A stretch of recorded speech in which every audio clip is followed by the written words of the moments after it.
Around 3 weeks पहले Jerome पावल ने एक स्पीच दी थी जिसमें उन्होंने कहा था कि more aggressive rate hikes are necessary to tame inflation, क्योंकि इकोनॉमी जो है अभी भी काफ़ी रेजिलिएंट है, जॉब नंबर्स काफ़ी स्ट्रॉन्ग है, रिटेल सेल्स काफ़ी स्ट्रॉन्ग है।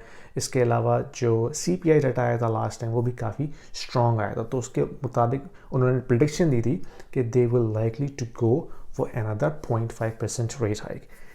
2 वीक्स के अंदर सारी सिचुएशन जो है वो ऑपोजिट हो गई। हमें देखा कि जो बैंकिंग क्राइसिस स्टार्ट हुआ, Silver Bank, Signature Bank and then Silicon Valley Bank, उसके बाद एक कंटेजियन इफेक्ट बन के वो यूरोप में फैला।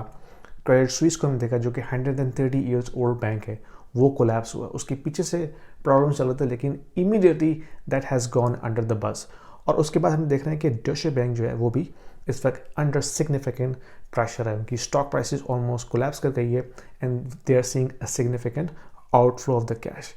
ये सारी सिचुएशन के सामने जेरोम पावल एंड जेनेट एलन जो है वो आपको बता रही हैं कि बैंकिंग सिस्टम अभी भी काफ़ी रेजिलियंस से स्ट्रॉन्ग है। You take it what is worth.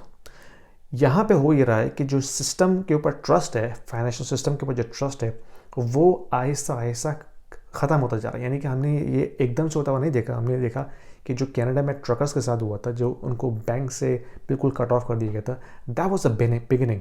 ठीक है, उसके बाद जो रशिया के साथ वेस्टर्न गवर्नमेंट ने किया कि उनको बिल्कुल कट ऑफ कर दिया फाइनेंशियल सिस्टम से, that was another major sign, major wake up call for everybody who is relying on the banking system to keep their money.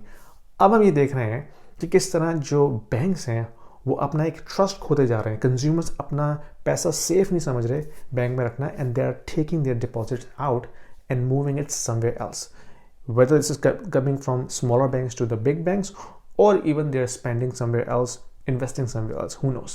लेकिन प्रॉब्लम ये है कि एक डिस्ट्रस्ट शुरू हो चुका है सिस्टम के ऊपर, that may escalate any further. तो मैंने पिछले कुछ वीडियो में बात की थी कि ये एक CBDC के लिए स्टेज भी क्रिएट हो सकती है, ये की जा रही हो। यानी कि बैंकिंग सिस्टम जो है, कमर्शियल सिस्टम जो है, उसको इतना वर्ल्डरेबल बनाते हैं कि लोगों का ट्रस्ट उसके ऊपर से ख़त्म हो जाए। देन जो एक सेवियर आएगा लोगों को बचाने के लिए वाइट हॉर्स पे बैठ के, वो होगा फेडरल रिजर्व। यानी कि सेंट्रल बैंक आएगा, बोलेगा कि भाई ठीक है, if you don't trust commercial banks, trust us, क्योंकि federal reserve can not go broke, it can not go bankrupt. तो अपना अपना डिपॉजिट आप फेडरल रिजर्व के साथ रखवाएं। We will make sure your deposits are all guaranteed, क्योंकि FDIC के पास इतना एसेट्स नहीं है कि वो ट्रिलियंस ऑफ डॉलर का टोटल डिपॉजिट कवर कर सके। तो that is something kabuki theater. In the end, I think this is going to be a play for CBDC to roll out officially by Federal Reserve to provide guarantees to consumer for their deposit safes.